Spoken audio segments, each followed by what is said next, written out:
यहोवा का धन्यवाद करना भला है। हे परम प्रधान, तेरे नाम का भजन गाना, प्रातः काल को तेरी करुणा और प्रति रात तेरी सच्चाई का प्रचार करना।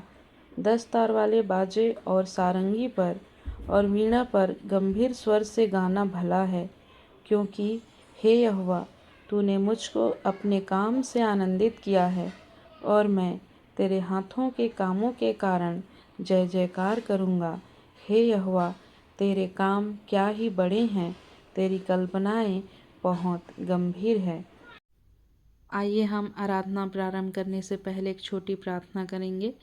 हमारे सर्वशक्तिमान पिता परमेश्वर, एक बार फिर से हमारे प्रभु यीशु मसीह के नाम में आपके पास आते हैं। आपका धन्यवाद करते हैं, आपकी महिमा करते हैं पिता परमेश्वर, और आपकी उपस्थिति में आते हैं।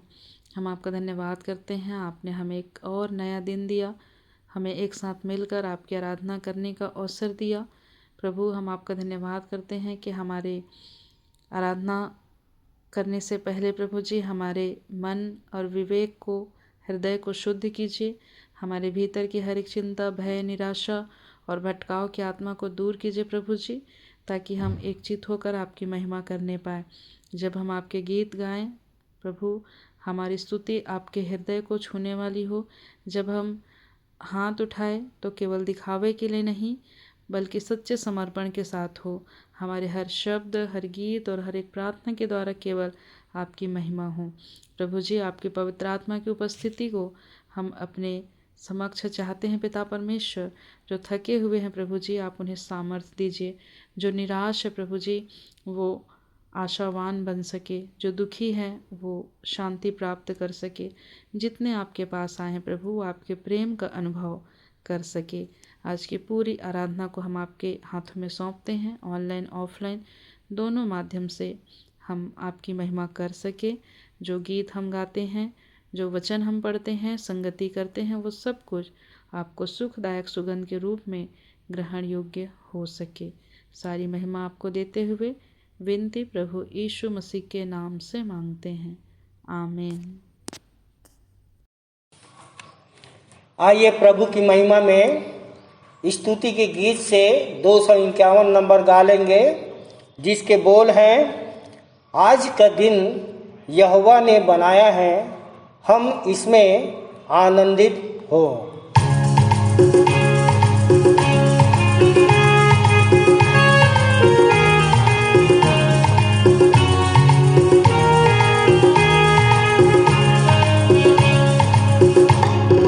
आज का दिन यहोवा ने बनाया है, हम इसमें आनंदित हो, आनंदित हो।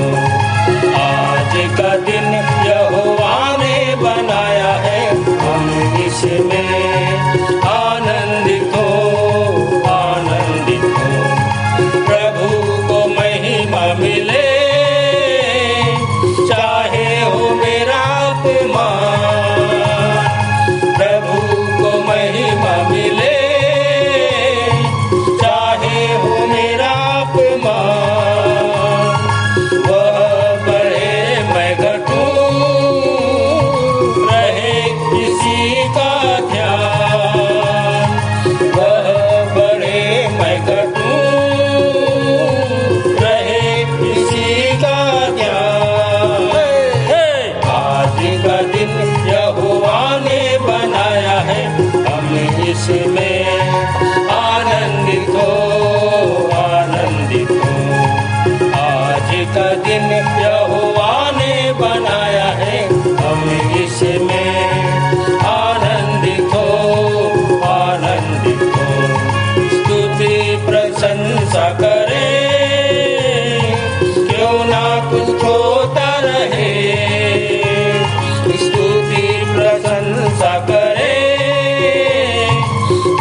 कबूल कर ले, पापों से शुद्ध कर दे। आज का दिन यहोवा ने बनाया है, हम इसमें आनंदित हो, आनंदित हो। आज का दिन यहोवा ने बनाया है, हम इसमें आनंदित हो, आनंदित हो। जीवन से ज्योति जले, जीवन ऐसा बने, जीवन से ज्योति जले, जीवन ऐसा बने। ज्योति में चल हम सके, यही दुआ है तुझसे। ज्योति में चल हम सके, यही दुआ है तुझसे। आज का दिन यहोवा ने बनाया है, हम इसमें आनंदित हो, आनंदित हो। आज का दिन यहोवा ने बनाया है, हम इसमें आनंदित हो, आनंदित हो, आनंदित हो, आनंदित हो, आनंदित हो, आनंदित हो। आप सबको जय मसीह की। मेरा नाम मनोज कुमार है। आप सभी को जय मसीह की। मेरा नाम श्रीमती उत्तरी है। आइए उत्तरवादी पाठ पढ़ लेंगे। रोमियो की पत्री 9 अध्याय से पहले पद से अंतिम पद तक। पहले पद मैं पढ़ूंगा और दूसरे पद उत्तरी के साथ पढ़ लेंगे। मैं मसीह में सच कहता हूँ, मैं झूठ नहीं बोल रहा हूँ। मेरा विवेक भी पवित्र आत्मा में इस बात की साक्षी दे रहा है कि मैं अत्यंत दुखी हूँ और मेरा हृदय निरंतर शोकित रहता है, क्योंकि मैं यहाँ तक चाहता था कि अपने भाइयों के लिए जो शरीर के अनुसार मेरे संबंधी हैं, मैं स्वयं ही अभिशप्त होकर मसीह से अलग हो जाता। वे इजरायली हैं और ले पालकपन का अधिकार, महिमा, वचाए, व्यवस्था, उपासना और प्रतिज्ञाएं, ये सब उन्हीं की हैं। पूर्वज उन्हीं के हैं और मसीह भी शरीर के अनुसार उन्हीं में से हुआ, जो सबके ऊपर युगानुयुग धन्य परमेश्वर हैं। आमीन। परंतु ऐसा नहीं कि परमेश्वर का वचन व्यर्थ हो गया है, क्योंकि वे सब जो इज़राइल के वंशज हैं, सभी इज़रायली नहीं। ना ही वे इब्राहिम के वंशज होने के कारण उसी संतान हैं, परंतु लिखा है, इसहाक ही के वंश से तेरा नाम चलेगा। तात्पर्य यह है कि शरीर के संतान परमेश्वर के संतान नहीं, परंतु प्रतिज्ञा के संतान वंशज माने जाते हैं। क्योंकि प्रतिज्ञा का वचन यह है, मैं इसी समय पर आऊँगा और सारा के एक पुत्र होगा। केवल यही नहीं, परंतु रिबका ने भी एक ही पुरुष अर्थात हमारे पिता इसहाक से जुड़वा बच्चों का गर्भ धारण किया।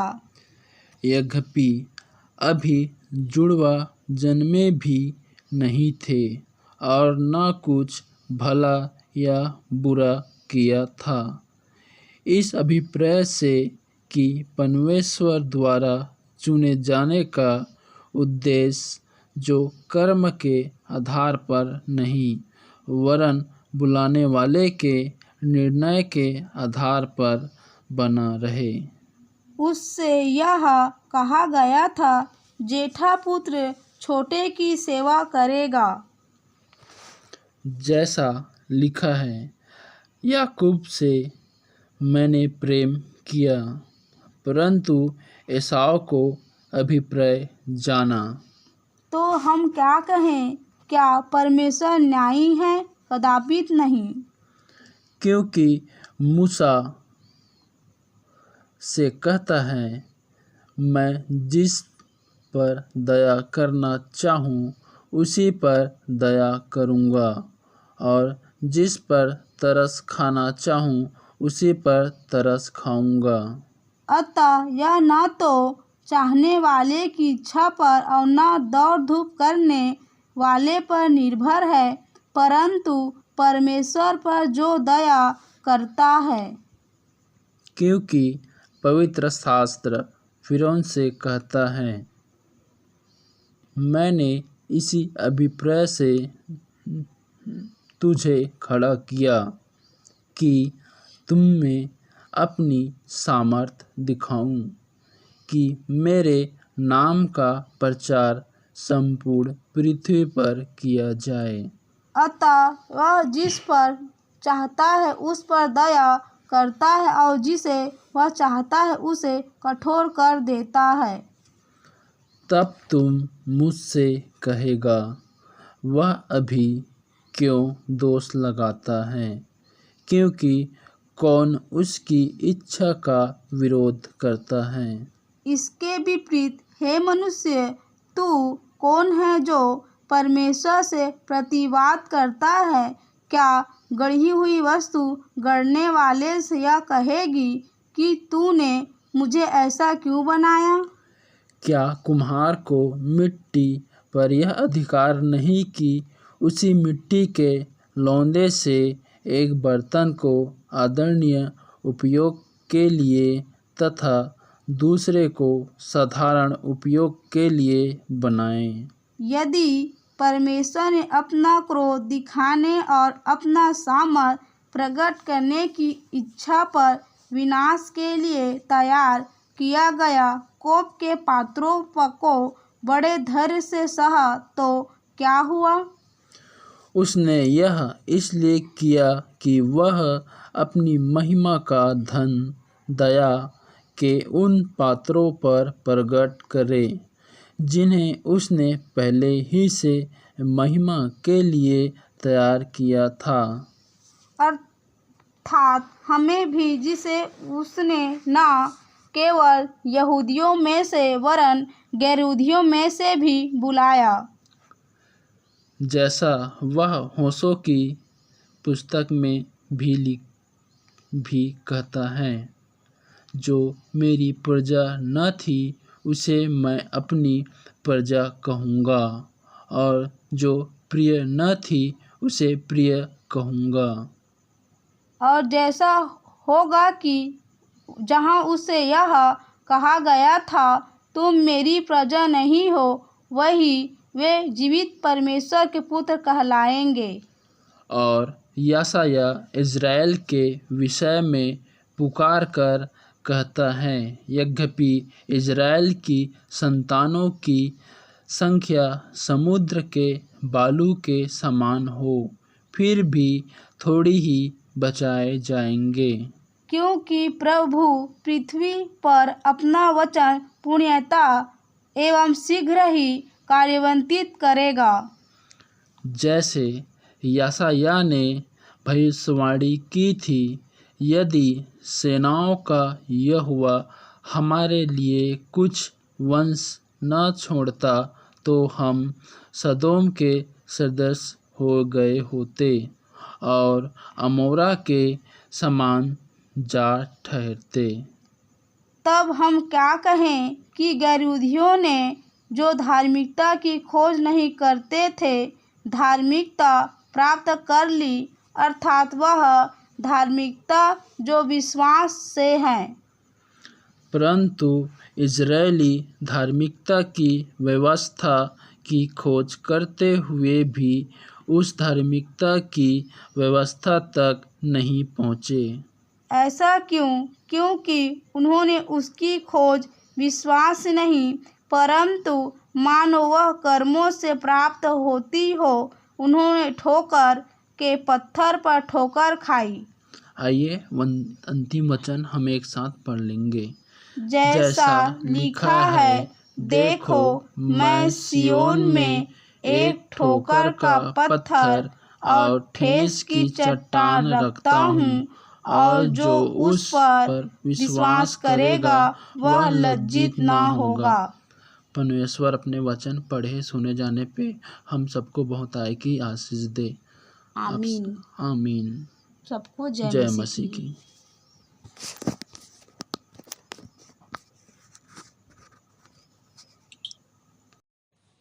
आइए हम विश्वास वचन बोलें। मैं सर्वशक्तिमान पिता पर स्वर्ग और पृथ्वी के सृजनहार परमेश्वर पर विश्वास रखता हूँ।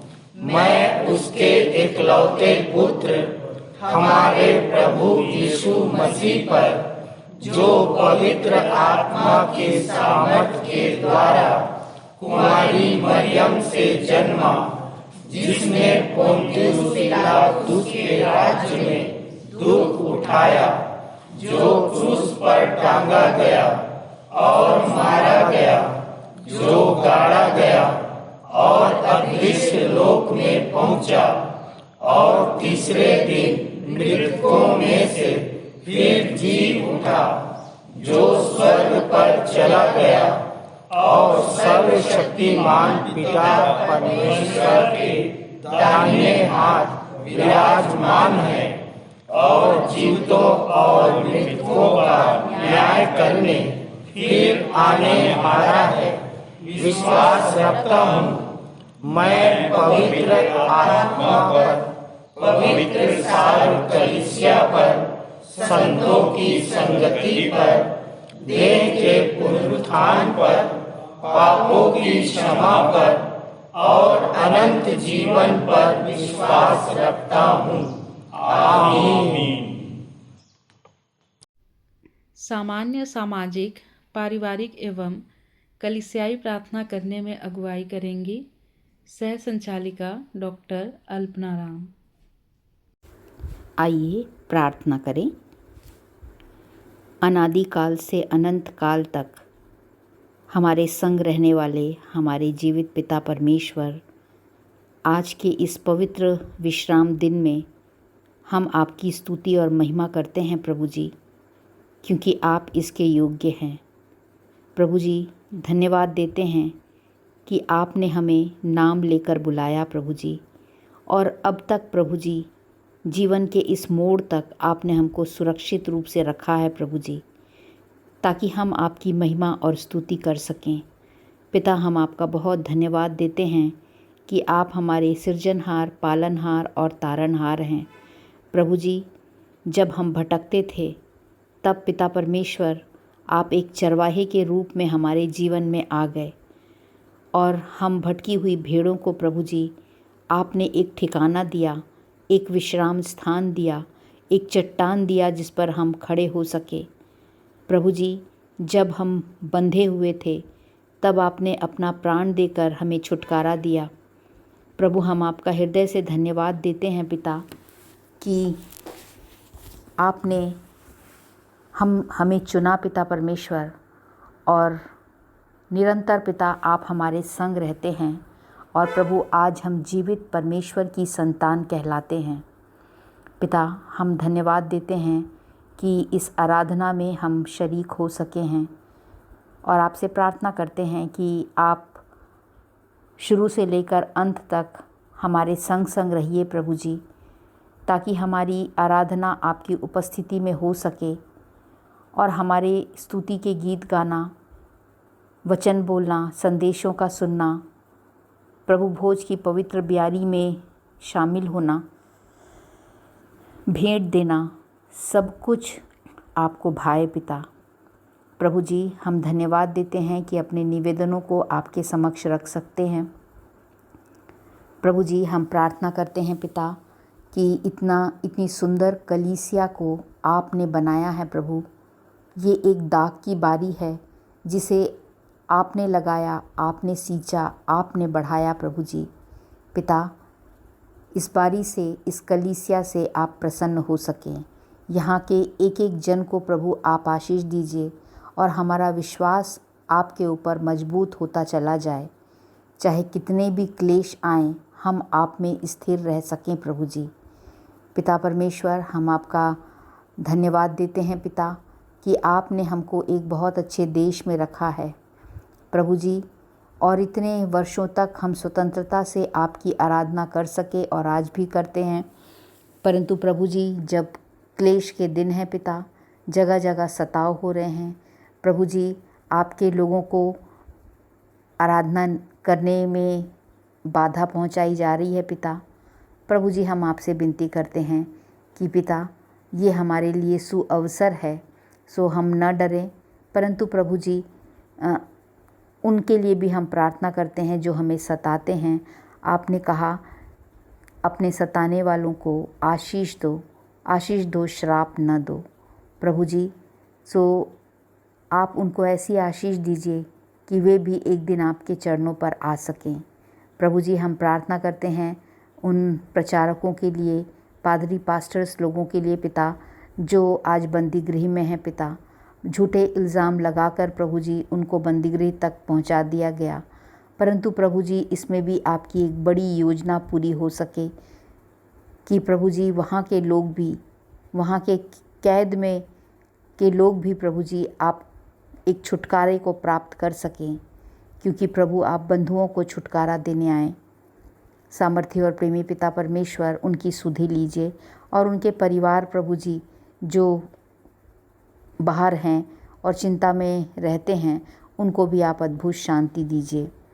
सामर्थी और प्रेमी पिता परमेश्वर, इन दिनों में प्रभु जी हम जो अपने आप को मसीही कहते हैं प्रभु जी, विश्वासी कहते हैं प्रभु, हम एक मन होकर, एक साथ होकर और प्रभु जी एक ही चित्त होकर हम आपस में प्रेम से रह सकें प्रभु जी।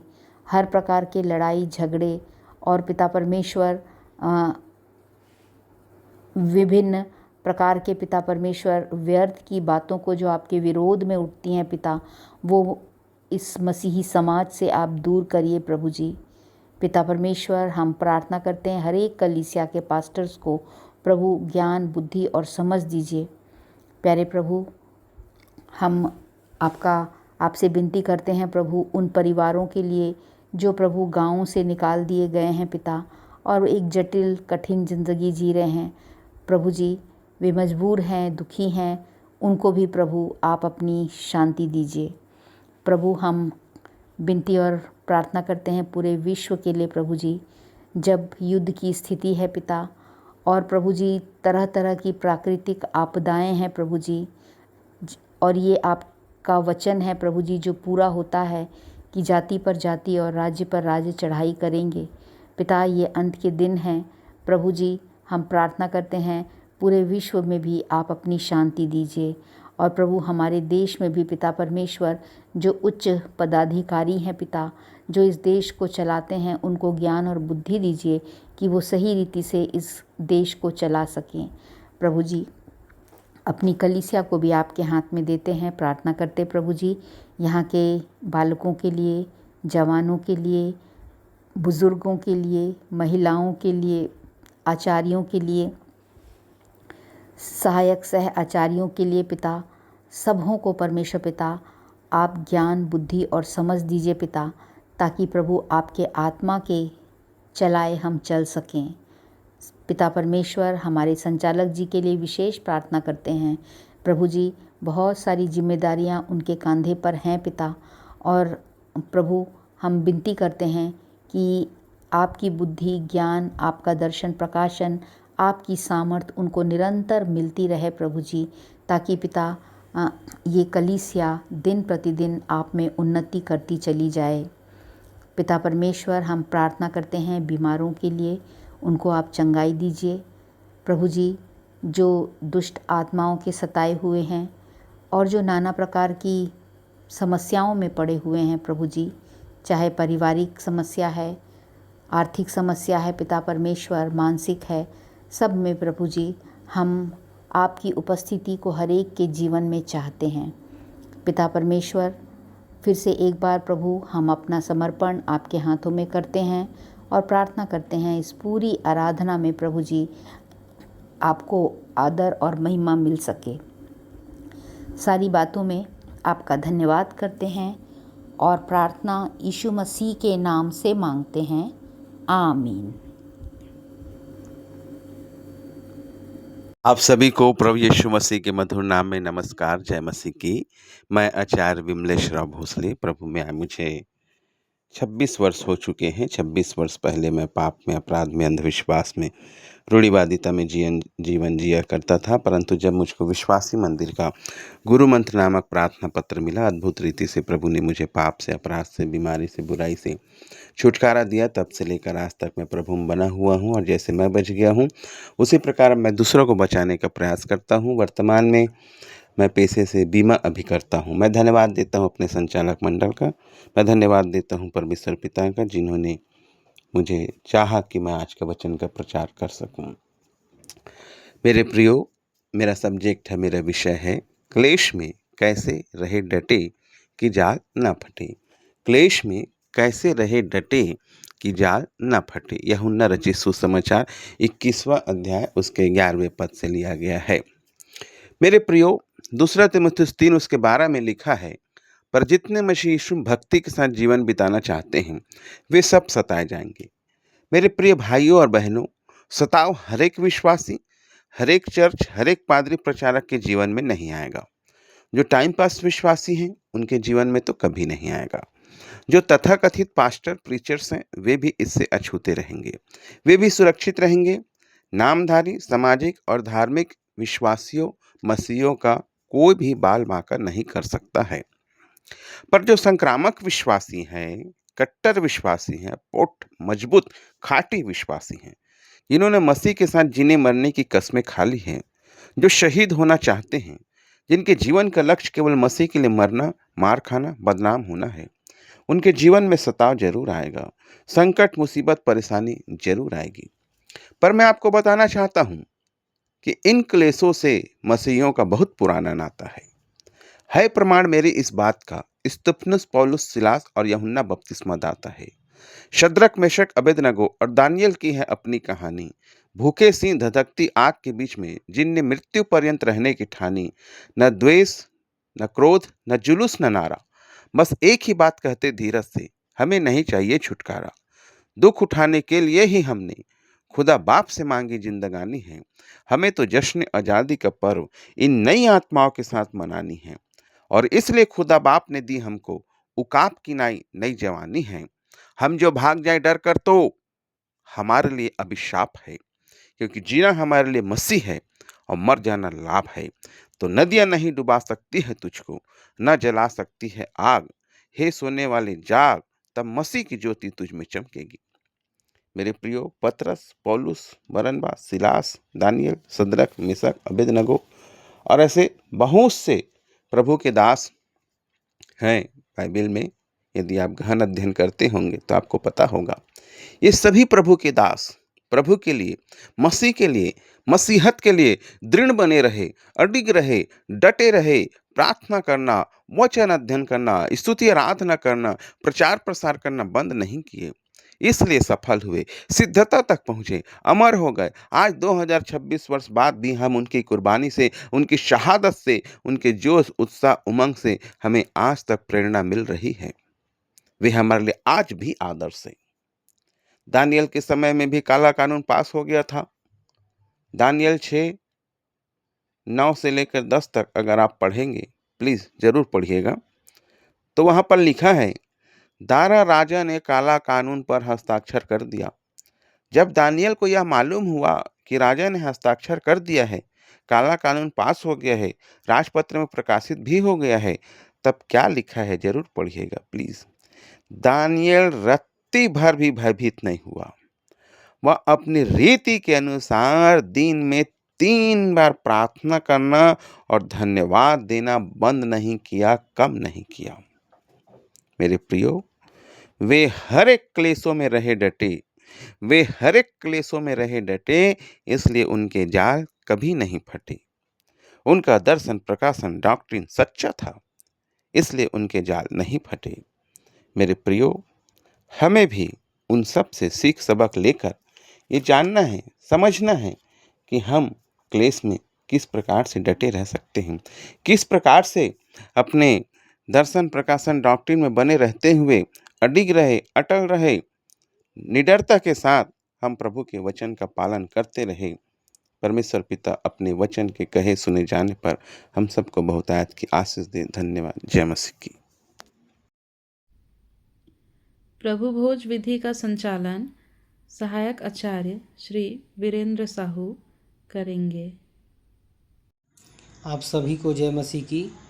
मैं परमेश्वर पिता का धन्यवाद देता हूँ कि मुझे प्रभु भोज का संचालन का अवसर दिया गया है। उत्पत्ति 1:26 में लिखा है, सारी सृष्टि की रचना जब परमेश्वर ने किया तो छठवां दिन मनुष्य को अपनी समानता और स्वरूप में बनाया।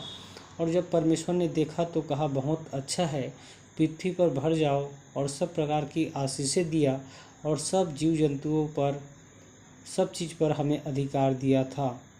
लेकिन अनाज्ञाकारिता के कारण मनुष्य सबसे बुरा बन गया और अधिकार उससे छीन लिया गया, अदन की वाटिका से निकाल दिया गया। मनुष्य नष्ट होते जा रहे थे, तब परमेश्वर ने एक बार फिर हम सब मनुष्यों पर दया किया, अपने पुत्र को भेजा ताकि जो कोई इस पर विश्वास करे वह उद्धार पाए, अनंत जीवन पाए। और विश्वास करने के द्वारा फिर से वह अधिकार मिल गया, जैसे कि प्रभु यीशु मसीह ने कहा कि स्वर्ग और पृथ्वी का सारा अधिकार मुझे दिया गया है, इसलिए तुम जाओ और जाति जाति के लोगों को सुसमाचार सुनाओ। यदि हम सुसमाचार सुना रहे हैं तो जैसे कि पहला कुरिन्थियों 3:9 में लिखा है, पौलुस जी कुरिन्थियों कलीसिया को लिखता है कि हम परमेश्वर के सहकर्मी हैं और रचना है। यदि हम बचे हैं और आज आत्माओं को बचा रहे हैं तो सचमुच हम परमेश्वर के सहकर्मी ठहरे हैं।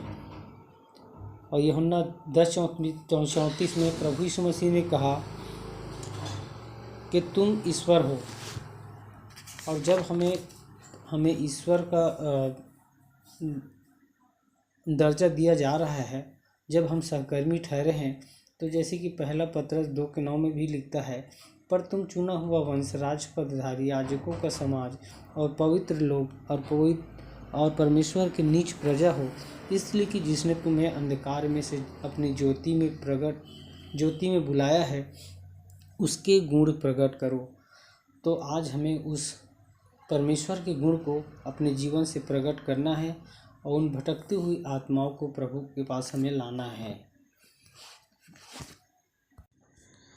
और आज ये ब्यारी, प्रभु भोज की ब्यारी जो सजी हुई है, उसी का स्मरण दिलाती है कि हम इसको जब लेते हैं तो अपने स्वभाव से उस परमेश्वर की कार्यों को अपने जीवन से दिखा सके। तो कुरिन्थियों को कलीसिया को पौलुस जी कहते हैं, क्योंकि यह बात मुझे प्रभु से पहुँची और मैंने भी तुम्हें पहुँचा दी कि प्रभु यीशु ने जिस रात वह पकड़वाया गया रोटी ली और धन्यवाद करके तोड़ी और कहा, यह मेरी देह है जो तुम्हारे लिए है, मेरे स्मरण के लिए यही किया करो। इसी रीति से उसने प्यारी के पीछे कटोरा भी लिया और कहा, यह कटोरा मेरे लहू में नई वाचा है, जब कभी पियो तो मेरे स्मरण के लिए यही किया करो। क्योंकि जब कभी तुम यह रोटी खाते और इस कटोरे में से पीते हो तो प्रभु की मृत्यु को जब तक वह न आए प्रचार करते हो। आइए प्रार्थना करें। सामर्थी अनुग्रहकारी प्रेमी पिता परमेश्वर, हमें सब पापों से छुड़ाकर उस अनंत जीवन में और स्वर्गीय जीवन में ले जाने वाले परमेश्वर पिता, एक बार फिर आपके चरणों के समीप में आते हैं आपके प्रिय पुत्र प्रभु यीशु मसीह के नाम से। और परमेश्वर पिता, जब पौलुस जी हमें सहकर्मी कह रहे हैं और जब परमेश्वर पिता हम आपके सहकर्मी हैं, तो उन कार्यों को करें जिस कार्य के लिए आपने हमें चुना है। उन भटकती हुई आत्माओं को आपके चरणों में लाने वाले हो सके, ताकि वो भी बचाए जा सके, उनका भी उद्धार हो सके, उनको भी अनंत जीवन मिलने वाले हो सके। प्रार्थना सुनने के लिए धन्यवाद। विनती प्रभु यीशु मसीह के नाम से मांगते हैं, आमीन। आइए हम अपनी अपनी भेंटों एवं धन्यवादी भेंटों को देने के द्वारा परमेश्वर की महिमा करेंगे और हमन गाना गाबुन से 72 नंबर का गीत गा लेंगे, ऐ सारी दुनिया बनाने वाले। और तत्पश्चात प्रार्थना करने में अगुवाई करेंगी श्रीमती रेखा महंत।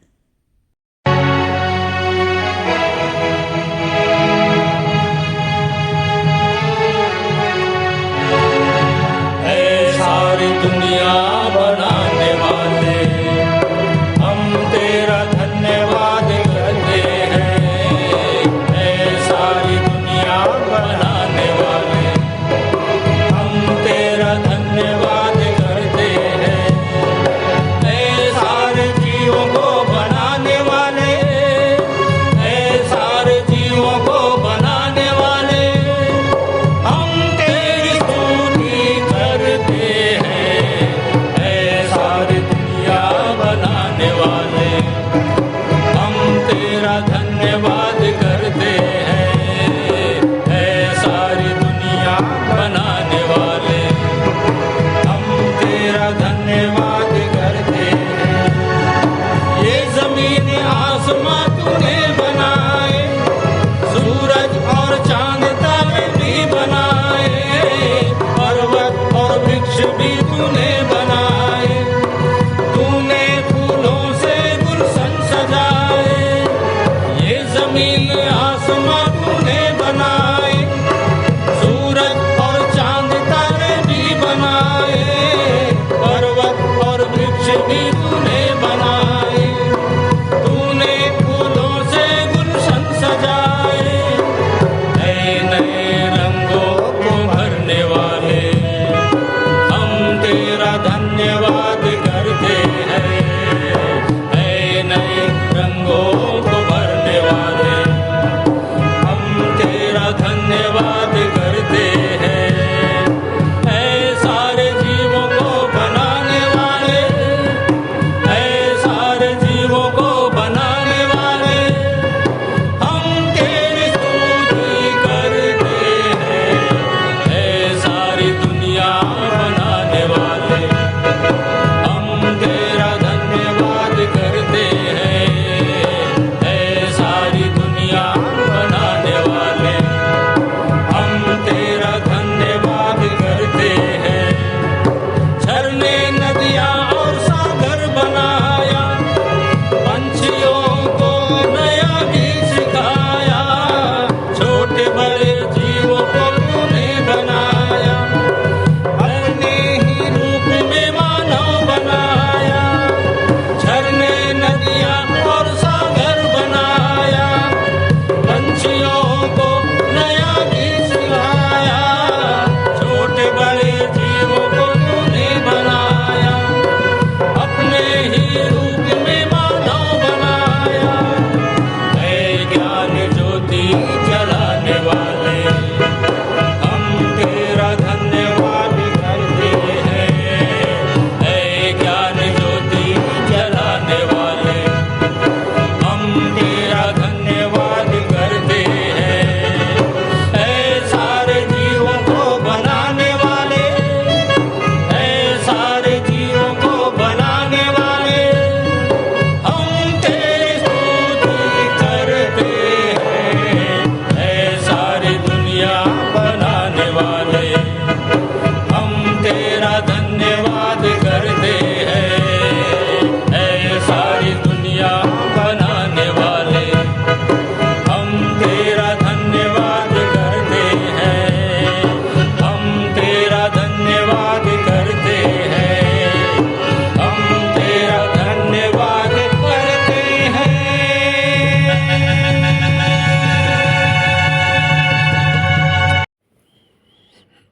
आप सबको जय मसीह की। मैं रेखा मान जूना बिलासपुर बोलती हूँ। आओ भेंट के लिए प्रार्थना करन, हाथ जोड़न और ध्यान प्रार्थना में लगान। धन्यवाद धन्यवाद प्रभु ये अवसर के लिए। धन्यवाद धन्यवाद पिता के संग का साथ देखा लिए। धन्यवाद प्रभु हमर कोई कुगत नहीं रही प्रभु, लेकिन ते हमला आशीष देखली। धन्यवाद प्रभु वो आशीष के रूप में प्रभु जो भी ते आशीष देते लतो चरण लाहन पिता ते वाला गहन कर ले पिता। अब इनती प्रार्थना पिता जैसे ते हाबिल के भेंट ला गहन करे प्रभु, हमार भी भेंट ला गहन कर ले पिता। अब इनती है पिता कि हम लोग बचा दे प्रभु, हम मौदिक मत हम परंतु नहीं बलतम तो मतलब सिद्ध करन पिता। अपन आपला जीवित पवित्र भाव तो बल जान सकते अपन आत्मिक सहयोग हम सब विश्वास निभाविल खर्च कर बिनती है पिता। बिनती खुदा मन बाप जो भी छोटे बड़े हाथ दिए हैं प्रभु उला आशीष कर, जो नहीं दिए पिता हुला आशीष दे कि वो दे पिता। जेखर जन्मदिन है जेखर सालगिरह होला आशीष दे पिता कि अवसर ओखर जीवन में बार बार आए प्रभु। यहोवा पिता परमेश्वर जो भी अपन बाड़ी से लाए प्रभु उमते आशीष दे पिता। हे यहोवा पिता परमेश्वर ये प्रार्थना तो सामर्थ्य हाथों सौंपते हुए हम सारी विश्वास निभावे ने अपना आप तो सामर्थ्य हाथों सौंपते हुए सारी आदर गौरव तो चरण में रखते हुए बड़े धन्यवाद के साथ बिनती ला अपन उद्धार करता प्रभु यीशु मसीह धन और मीठे नाम में मांगथन आमीन। उत्तरवादी पाठ पर हम मुख्य संदेश सुन लेंगे हमारे संचालक जी से। प्रभु यीशु मसीह के मधुर और मीठे नाम में आप सबको फिर से एक बार जय मसीह की। परमेश्वर का धन्यवाद हो कि उसने हमारे जीवन में फिर से ये स्वर्ण अवसर दिया है कि उसके वचन में से कुछ सीख करके हम अपने इस जीवन को और अनंत जीवन को संवार सकते हैं। सो प्रियो, अक्सर ऐसा होता है कि हमारे पास भी मान लो कोई बुरी आदत है या कोई ऐसा नुस्खा हमको मिल गया जिससे कि हम उन बुरी आदतों को छोड़ के बच गए हैं और आनंदित रहते हैं, और इसी प्रकार से कोई दुख बीमारी है और उसका इलाज हमको कहीं मिल जाए चमत्कारिक रूप से, तो हम तो आनंदित होते ही हैं। पर दिली ख्वाहिश ये भी होती है कि हमारे प्रिय अजीजों को भी हम वो बताएं कि जैसे हम बच्चे हैं उसको भी बचा लें। परंतु तरद्दी ये होती है कि कभी कभी वे हमारी बात मानते हैं या नहीं मानते हैं या हंसी उड़ा देते हैं, और जब वे नहीं मानते अब मृत्यु की ओर एक कदम बढ़ा लेते हैं, नुकसान की ओर एक कदम बढ़ा लेते हैं जिद में, तो मन बहुत दुखित होता है। आज का पाठ पौलुस जिन बातों से प्रारंभ करता है वो कुछ ऐसी ही हैं, और यहाँ पर आज का जो उत्तरवादी पाठ है वो है रोमियो 9:1-33, और इसमें पौलुस ने इन बातों को बताया है। सो मैं समझता हूँ कि पहला और दूसरा पद पहले पढ़ लिया जाए। यहाँ पर पौलुस कहता है रोमी 9:1-33, ये पाठ है परमेश्वर द्वारा इजराइल का चुनाव। मैं मसीह में सच कहता हूँ, मैं झूठ नहीं बोल रहा हूँ। मेरा विवेक भी पवित्र आत्मा में इस बात की साक्षी दे रहा है कि मैं अत्यंत दुखी हूँ और मेरा हृदय निरंतर शोकित रहता है। मेरा हृदय निरंतर शोकित रहता है। सुप्रियो, ये क्यों बोलने की आवश्यकता पड़ी कि मैं झूठ नहीं बोल रहा हूँ, सच बोल रहा हूँ, मेरा हृदय हमेशा शोकित रहता है? आनंदित क्यों नहीं होते भाई? और ये मैं गिडियन बाइबल से पढ़ रहा हूँ। सुप्रियो, यहाँ पर ये यहूदियों द्वारा मसीह के इनकार से पौलुस के मन में उपजी वेदना है। उससे वेदना है, उसे अपने आप को मसीह के रूप में प्रकट करने के लिए प्रेरित कर रही है। अब अपने आप को मसीह या मसीहा बताने में कितनी मजबूरी हो जाती है कि उसको कहना पड़ता है कि मैं अब जीवित नहीं रहा, मसीहा मुझ में जीवित है। एक चमत्कार हो गया मेरे जीवन में, मुझको लाभ मिल गया। परंतु जैसे मैंने कहा कि जिन्होंने ग्रहण किया खुशी की बात है, परंतु अगर प्रिय अजीज ही ग्रहण नहीं करते तो कितने दुख की बात होती है। और इसी वेदना को पौलुस आगे लिखता है। 3 पद से अपन आगे बढ़ रहे हैं।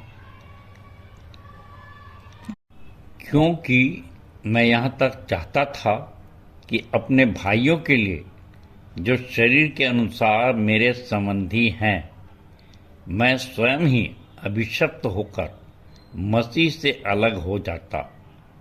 वे इजरायली हैं और लेपालकपन का अधिकार, महिमा, वाचाएं, व्यवस्था, उपासना और प्रतिज्ञाएं, ये सब उन्हीं की हैं। पूर्वज उन्हीं के हैं और मसीह भी शरीर के अनुसार उन्हीं में से हुआ, जो सबके ऊपर युगानुयुग धन्य परमेश्वर है। आमीन। तो प्रियो, पौलुस का दुख देखिए कि वो कहता है कि ये जो मेरे कुटुंबी के समान है, कुटुंबी है, खून का रिश्ता है इनसे मेरा, और ये मेरी सुनते ही नहीं, मेरे जीवन को बदला हुआ जीवन देख करके ही मेरी बात पर विश्वास नहीं करते, मेरी सिद्धता पर विश्वास नहीं करते। सो कितने दुख की बात होती है कि अपने ही आंख के सामने अपने ही प्रियों को हम बर्बाद होते देखते हैं, अनंत जीवन पाते हुए नहीं देखते, बल्कि उलझे हुए देखते हैं। सो ये वेदना पौलुस की है। और प्रियो, जब भी हमको कोई ऐसी चीज़ मिल जाती है तो हम भी बांटने का प्रयास करते हैं, और इसी का परिणाम हुआ कि पौलुस आगे कई बार बताया भी है कि जब अपने लोग नहीं माने तो वो फिर अन्य जातियों के पास चला गया और उनको प्रचार करने लग गया। तो ये कैसी त्रासदी होती है कि अपने ही लोग नहीं मानते और वो इसी तर्क को आगे बढ़ाता है कि सब तो इब्राहिम के वंश के हैं हम सब, और सारा लेपालकपन भी हमारा है, सब चीज़ें हमारी, बचाएं हमारी हैं, इतना बड़ा अधिकार है। कहने का स्वर्ग का राज्य है जहाँ मैं पहुँच गया। अब मैं चाहता हूँ कि मेरे प्रिय अजीज भी आ जाते, जिससे मैं बचा हूँ, बहुतों को बचाता। मैंने निर्बलता में सामर्थ्य की सिद्धि पाई है, तो बहुतों को मैं ये सामर्थ्य देता, जबकि वो अभी भी किसी प्रकार का जब सताव आता है तो द्वेष, क्रोध, जुलूस, नारा, इस पर ज़्यादा विश्वास करते हैं, परंतु किया क्या जा सकता है। तो ये वेदना कल उसकी थी, आज मेरे और आपकी भी हो सकती है। और इसी बातों को लेकर वो आगे बताता है 6वें पद से, परंतु ऐसा नहीं कि परमेश्वर का वचन व्यर्थ हो गया है, क्योंकि वे सब जो इज़राइल के वंशज हैं सभी इज़राइली नहीं वे इब्राहिम के वंशज होने के कारण उसकी संतान है, परंतु लिखा है इसहाक ही के वंश से तेरा नाम चलेगा। तात्पर्य यह कि शरीर के संतान परमेश्वर के संतान नहीं है, परंतु प्रतिज्ञा के संतान वंशज माने जाते हैं, क्योंकि प्रतिज्ञा का वचन यह है, मैं इसी समय पर आऊँगा और सारा के एक पुत्र होगा। केवल यही नहीं, परंतु रिबका ने भी एक ही पुरुष अर्थात हमारे पिता इसहाक से जुड़वा बच्चों का गर्भ धारण किया। यद्यपि अभी जुड़वा जन्मे भी नहीं थे और न कुछ भला या बुरा किया था, इस अभिप्राय से कि परमेश्वर द्वारा चुने जाने का उद्देश्य जो कर्म पर आधार नहीं, वरन बुलाने वाले के निर्णय के आधार पर बना रहे। प्रियो, यहाँ पर पौलुस पुराने नियम से उत्पत्ति से कुछ समझाना चाह रहा है और ये इब्राहिम के वंश की बात बताना चाहता है। सो आप चाहें तो उत्पत्ति 21 से का आगे से पढ़ते जाएंगे तो सारी बातें सामने आ जाएगी, परंतु मैं आपको उत्पत्ति 25 का 19 से 34 में है सब कुछ, सो वो ना पढ़ के मैं उत्पत्ति 25 21 से 23 पद पढ़ रहा हूँ सारांश में, जहाँ इस प्रकार से लिखा है। 21, इसहाक की पत्नी तो बांझ थी, सो उसने उसके निमित्त यहोवा से विनती की, और यहोवा ने उसकी विनती सुनी, सो उसकी पत्नी रिबका गर्भवती हुई, और लड़के उसके गर्भ में आपस में लिपट के एक दूसरे को मारने लगे। तब उसने कहा, मेरी जो ऐसी दशा रहेगी तो मैं क्यों कर जीवित रहूंगी। और वह यहोवा की इच्छा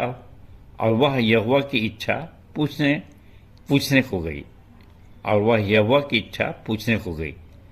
तब यहोवा ने उससे कहा, तेरे गर्भ में 2 जातियां हैं, और तेरी कोख से निकलते ही 2 राज्य के लोग अलग अलग होंगे, और एक राज्य के लोग दूसरे से अधिक सामर्थी होंगे, और बड़ा बेटा छोटे के अधीन होगा। बड़ा बेटा छोटे के अधीन होगा। प्रियो, इसी चीज को समझाते हुए पौलुस ने रोमी 9:6 से 13 पद में ये कहा है, और ये मैं पढ़ रहा हूं आपके सामने 11 से।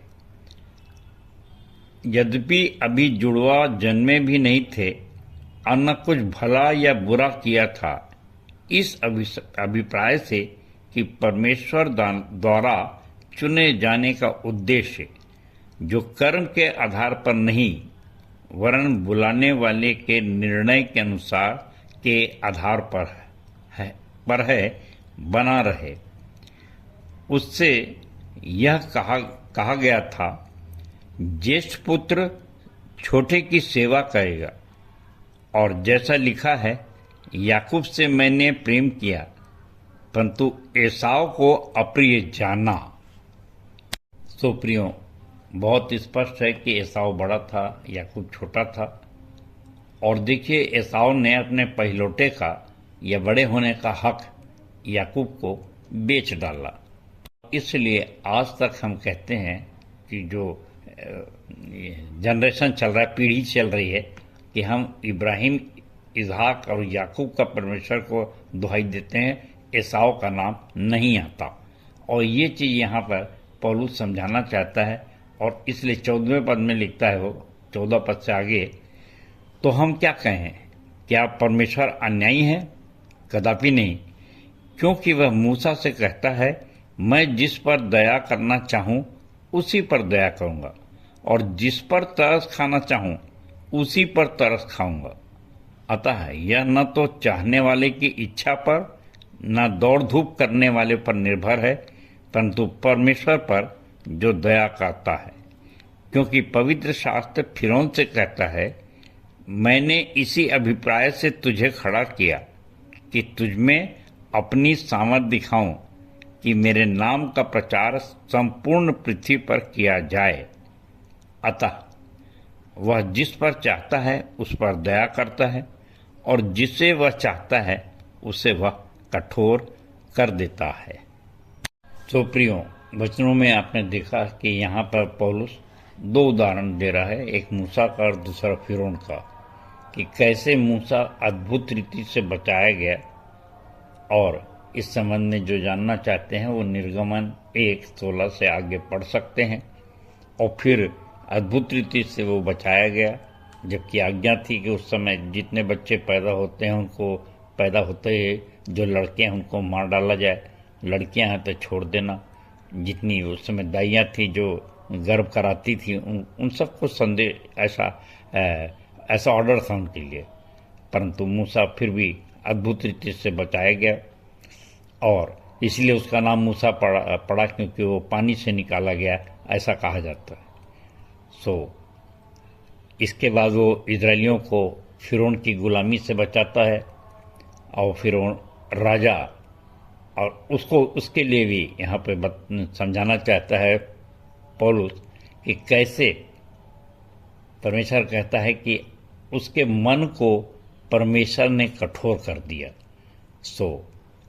ये दो उदाहरण है कि परमेश्वर जिस पर चाहे, जिस पर दया करता है और दया रखना चाहता है उस पर दया करता है, और जिसको कठोर बनाना चाहता है उसको कठोर बनाता है। आज के समय में मेरे और आपके लिए ये है कि हम कुछ ऐसा करें जिससे परमेश्वर हमको दयालु ही बनाए, कठोर ना बनाए। क्यों आवश्यक है कि हम परमेश्वर की आज्ञा माने, परमेश्वर को खुश करें, और जब वो खुश होगा तो निश्चित रूप से हमको दयालु ही बनाएगा। इसके आगे के संदेश के लिए आइए हम संदेश के दूसरे भाग में चलते हैं। अब हम संदेश के दूसरे भाग में हैं, और आज पहले भाग में हमने देखा रोमी 9:1-33 वचन पर कि पौलुस कैसे समझाना चाह रहा है कि परमेश्वर जो है जिस पर दया करता है उसके जीवन को बदल देता है, और ये परमेश्वर की मर्जी है। परंतु प्रियो, अगर इस बात को देखें तो हम जानते हैं कि पौलुस शाऊल से पौलुस बनाया गया, और वो कट्टर था, वो इजरायलियों को काटता था, जो भी यीशु मसीह के पंथ में चले मार डालता था। और उसने स्वीकार किया कि जब स्तिफनुस को मारने का उसने ऑर्डर दिया था तो जो मारने गए थे उनके कपड़ों की रखवाली पौलुस कर रहा था। तो इतना जो कठोर था वो कैसे दयालु बन गया। और बात यहाँ पर आई है, इस पद में जैसे लिखा है 15वें पद में, क्योंकि वह मूसा से कहता है कि मैं जिस पर दया करना चाहूँ उसी पर दया करूँगा, और जिस पर तरस खाना चाहूँ उसी पर तरस खाऊंगा। सो प्रियो, अब हम पढ़ रहे हैं आगे के 19 से। तब तू मुझसे कहेगा वह अब भी क्यों दोष लगाता है, क्योंकि कौन उसकी इच्छा का विरोध करता है। इसके विपरीत हे मनुष्य, तू कौन है जो परमेश्वर से प्रतिवाद करता है? क्या गढ़ी हुई वस्तु गढ़ने वाले से यह कहेगी कि तूने मुझे ऐसा क्यों बनाया? क्या कुम्हार को मिट्टी पर अधिकार नहीं कि उसी मिट्टी के लौंदे से एक बर्तन को आदरणीय उपयोग के लिए तथा दूसरे को साधारण उपयोग के लिए बनाए? यदि परमेश्वर ने अपना क्रोध दिखाने और अपना सामर्थ प्रकट करने की इच्छा से विनाश के लिए तैयार किए गए कोप के पात्रों को बड़े धैर्य से सहा, तो क्या हुआ?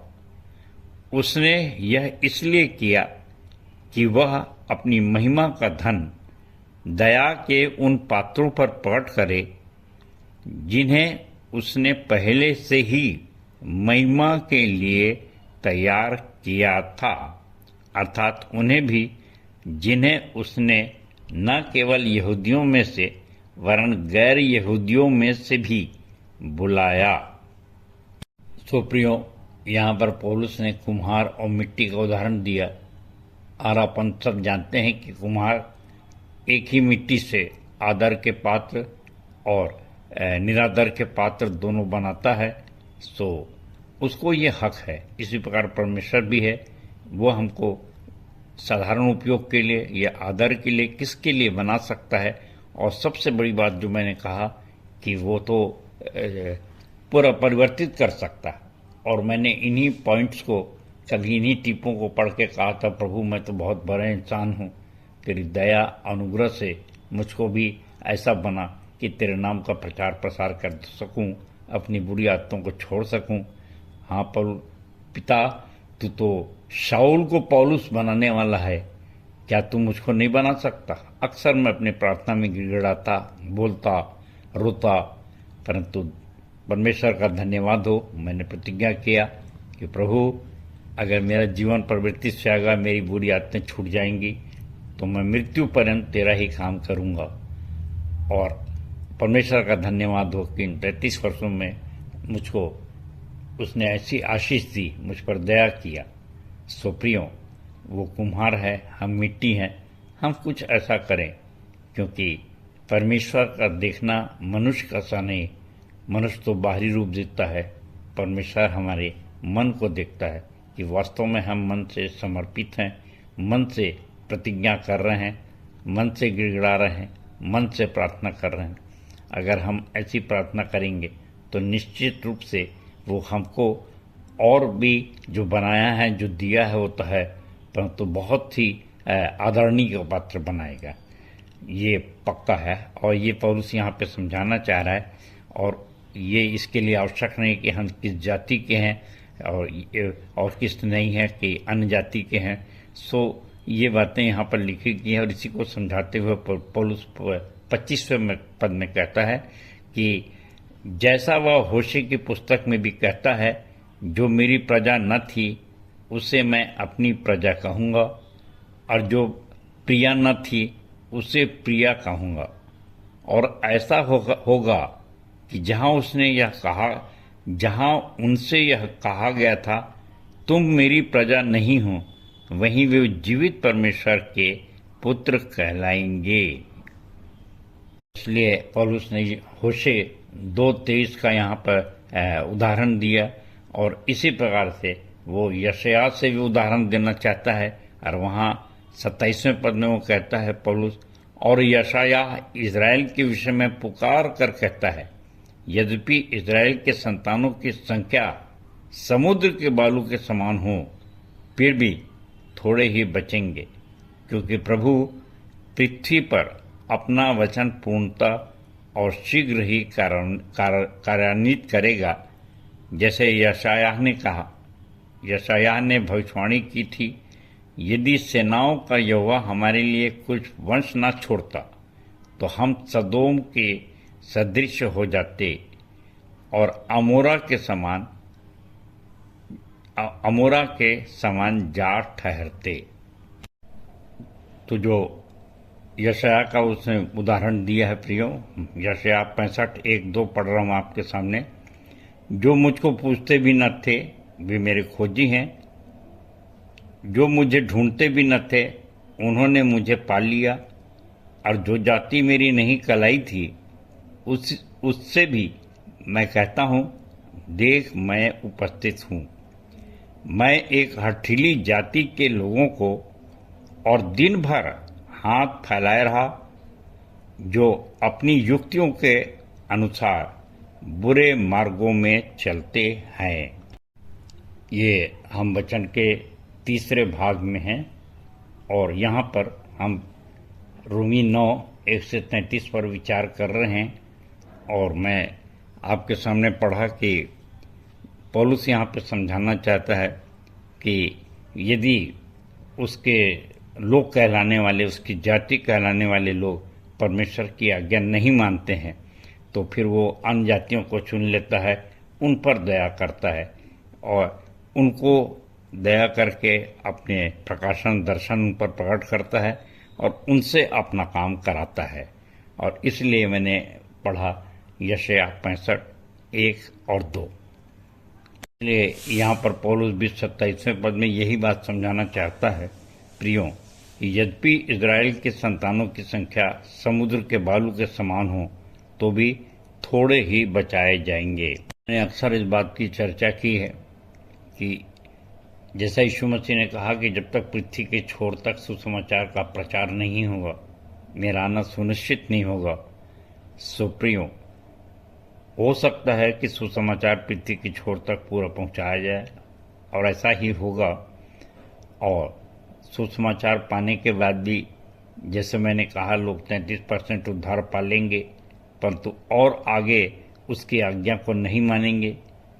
उनके मन में भी यही बात आएगी कि जो पाना था पा चुका हूँ, पाप से मैं उद्धार मुक्ति से में पा चुका हूँ, बयाने में आत्मा लेकर पहले ही खा चुका हूँ, और शेष रहा आनंद जीवन तो मेरी मिरास और बपौती है। तो इसको मैं कविता में लिखा हूँ, कौन जाएगा कविता में। सो प्रियो, हमको इस विचारधारा के नहीं होना, मृत्यु पर विश्वास में दृढ़ रहना है, अपने विश्वास को मृत्यु पर थामे रहना है। और इसी के लिए यहाँ पर 27वें पद में पौलुस ने समझाया है, और 28वें पद में कहता है, क्योंकि प्रभु पृथ्वी पर अपना वचन पूर्णता और शीघ्र ही कार्यान्वित करेगा। तो यहाँ पर तो ये तो गिडियन बाइबल में ऐसा लिखा है, परंतु पुरानी बाइबल में बड़े अच्छे शब्द हैं कि वो धार्मिकता को सिद्ध करेगा।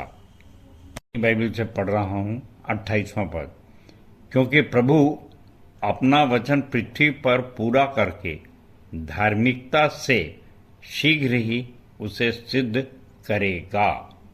इसलिए 29वां पद में पौलुस यहाँ पे लिखता है, तब जैसे यशायाह ने भविष्यवाणी की थी, यदि सेनाओं का यहोवा हमारे लिए कुछ वंश न छोड़ता तो हम सदोम के सदृश नाश हो गए होते और अमोरा के समान जा ठहरते। प्रियो, पुराने लोग जानते हैं और ये है उत्पत्ति 19 का पूरा पद है, परंतु मैं उत्पत्ति 19 के 25वें पद को कहता हूँ कि कैसे सदोम अमोरा नाश किए गए थे, पाप से भरे हुए थे। तो यहाँ पर पौलुस समझाना चाहता है कि अगर परमेश्वर कुछ वंश नहीं छोड़ता, क्योंकि वहाँ पर इब्राहिम ने बहुत परमेश्वर से विनती की थी कि प्रभु अगर 10 ही विश्वासी हो जाएं, 10 लोग भी अच्छे हों, तो क्या तू उस सदोम अमोरा को नाश होने से बचाएगा, छोड़ेगा? और परमेश्वर ने वहाँ पर सहमति दी थी कि हाँ, मैं छोड़ दूंगा। और आज भी वही स्थिति है मेरे प्रियो।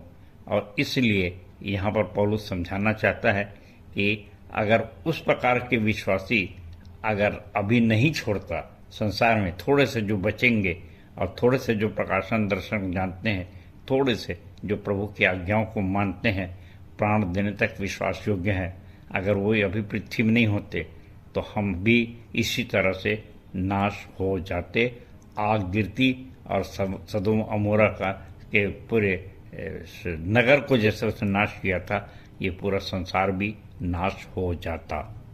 इसलिए आगे के पदों में 30वें पद से पौलुस समझाना चाहता है, तब हम क्या कहें कि गैर यहूदियों ने जो धार्मिकता की खोज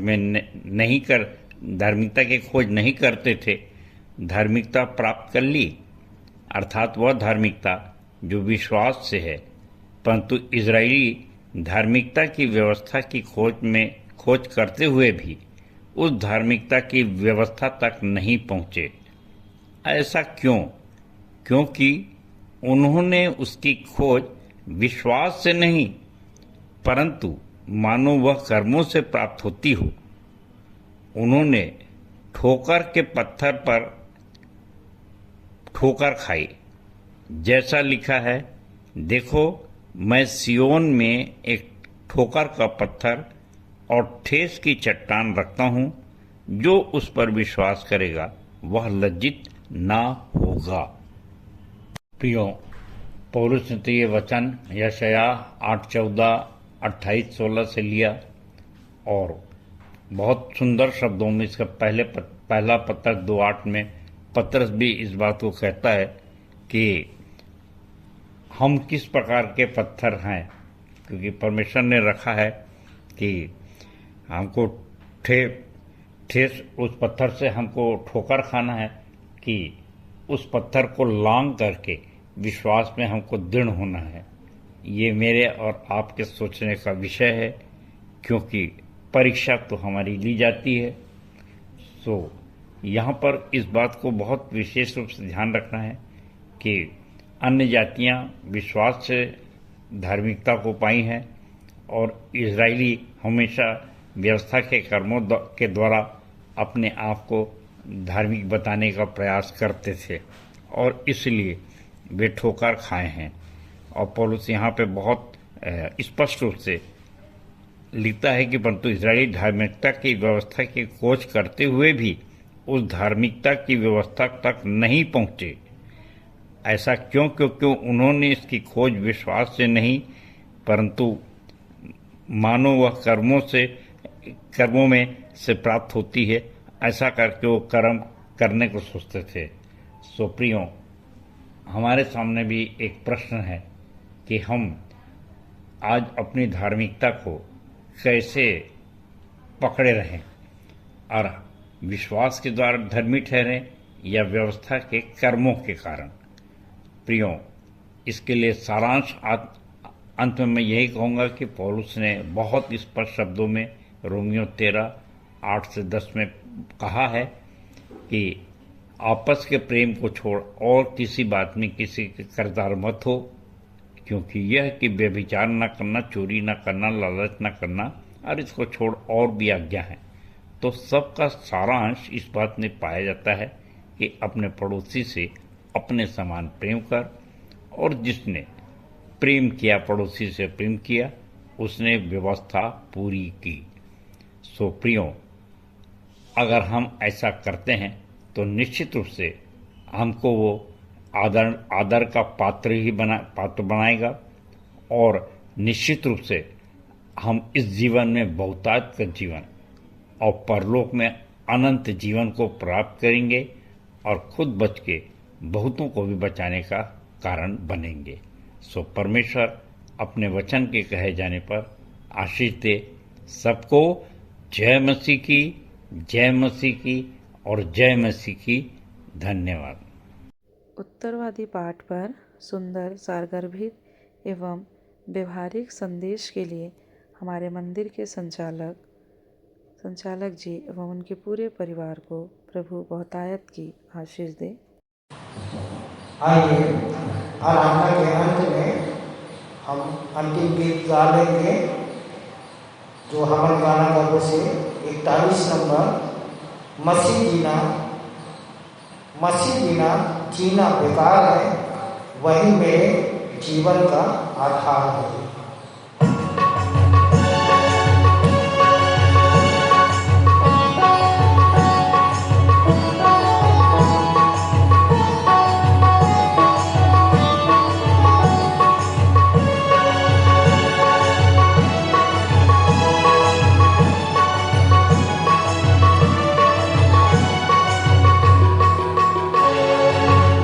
बिना जीना बेकार है, वही मेरे जीवन का आधार है।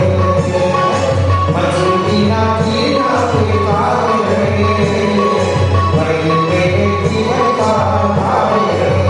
जीना मसीह है, मरना है। जीना मसीह है, मरना है। जीना मसीह है, मरना है। जीवन तैयार है। जीना मसीह है,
आशीष जलाल, विश्वासी मंडली बिलासपुर से। प्रिय अजीजों, यह समय है अंतिम प्रार्थना में जाने का। आइए प्रार्थना में जाएंगे। हाथों को जोड़ें, आँखों को बंद करें, ध्यान परमेश्वर की ओर लगाएं। ऐ दोनों जहान के मालिक आसमानी खुदावन, हम आपका दिल से धन्यवाद देते हैं खुदा कि तूने हम सबको संभाला, अपने अनुग्रह में, अपनी आशीष में आपने हमको बना कर रखा। खुदावन, हम आपको धन्यवाद देते हैं। हम धन्यवाद देते हैं खुदावन आपके पवित्र नाम को कि आज आपने हमें अपनी उपस्थिति में आकर अपनी आराधना करने का अवसर दिया। धन्यवाद कि आपने आरंभ से लेकर अब तक हमारे बीच में रहकर हमें संभाला, हमारा मार्गदर्शन किया और अपने वचन से हमें आशीष दी। खुदावन, हम आपको धन्यवाद देते हैं। धन्यवाद खुदावन, आज जो वचन रूपी बीज रोमियो की पत्री 8वें अध्याय से हमारे बीच साझा किया गया, उसे हमारे दिलों में गहराई से स्थापित कर दीजिए। जब हम जीवन के दुखों और परीक्षाओं से होकर गुजरें, तब हमें आपकी महिमा की आशा में स्थिर रहने की सामर्थ्य दीजिए। पवित्र आत्मा, हमारी निर्बलताओं में हमारी सहायता करें और हमें आपकी इच्छा के अनुसार जीवन जीना सिखाएं। खुदावन, आज जो नए लोग हमारे बीच में आए हैं, आप उन्हें अपने प्रेम का अनुभव कराएं और उन्हें अपने सत्य में स्थिर कीजिए। जो पुराने विश्वासी हैं, उनके विश्वास को और भी दृढ़ करें ताकि वे किसी भी परिस्थितियों में आपसे दूर ना हो सकें। खुदावन, हम विशेष रूप से प्रार्थना करते हैं हमारी पूरी कलीसिया के लिए। खुदावन, आप पूरी कलीसिया को अपनी एकता, अपने प्रेम और अपनी पवित्रता में बढ़ाएं। इस सप्ताह जहां कहीं भी हम जाएं, हमें अपने प्रकाश और शांति का साधन बनाएं और हमें यह विश्वास देते रहें कि इस संसार की कोई भी शक्ति हमें हमारे खुदावन प्रभु यीशु मसीह में प्रकट हुए आपके प्रेम से अलग ना कर सके। खुदावन, आपका धन्यवाद कि आपने अब तक हमें संभाला। प्यारे प्रभु जी, जब हम अपने घरों की ओर जाते हैं, खुदावन, हम चाहते हैं कि आप अपनी सुरक्षा, अपनी शांति, अपना अनुग्रह हमारे जीवन के अंदर बना कर रखें। और खुदावन, होने दीजिए कि हम फिर से तेरे भवन में आकर तेरी स्तुति, तेरी महिमा, तेरी तारीफ कर सकें। खुदावन, तेरा धन्यवाद खुदा कि तूने हमारी प्रार्थना को सुना है। फिर से खुदावन, पूरी आराधना के लिए तेरा धन्यवाद देते हुए, तमाम लोगों के लिए, कलीसिया के लिए, आज के वचन के लिए तेरा धन्यवाद देते हुए छोटी विनती खुदावन यीशु मसीह के नाम से मांग लेते हैं, आमीन। हे हमारे पिता, तू जो स्वर्ग में है, तेरा नाम पवित्र माना जाए, तेरा राज्य आए, तेरी इच्छा जैसे स्वर्ग में पूरी होती है, वैसे ही इस पृथ्वी पर भी पूरी हो। हमारे दिन भर की रोटी आज हमें दे, और जैसे हमने अपने अपराधियों को क्षमा किया है, वैसे ही तू भी हमारे अपराधों को क्षमा कर, और हमें परीक्षा में ना डाल, परंतु बुराई से बचा, क्योंकि राज्य, पराक्रम और महिमा सदा तेरे ही हैं। आमीन। आइए आशीष ग्रहण करें। और अब जो ऐसा सामर्थ्य है कि हमारी विनती और समझ से कहीं अधिक बढ़कर काम कर सकता है, उस सामर्थ्य के अनुसार जो हम में कार्य करती है, हमारे पिता परमेश्वर का प्रेम, प्रभु यीशु मसीह का अनुग्रह और पवित्र आत्मा की शांति और सहभागिता हम में से हर एक के साथ अब से लेकर सदा काल तक होती रहे। आमीन।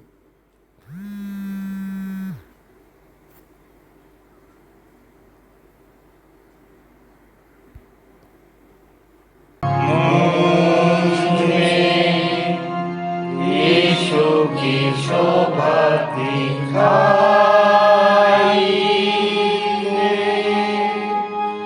उसका अद्भुत प्यारा संदेश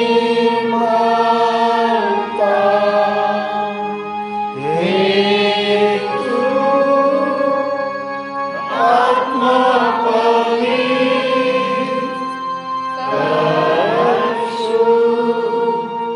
मेरा शरीर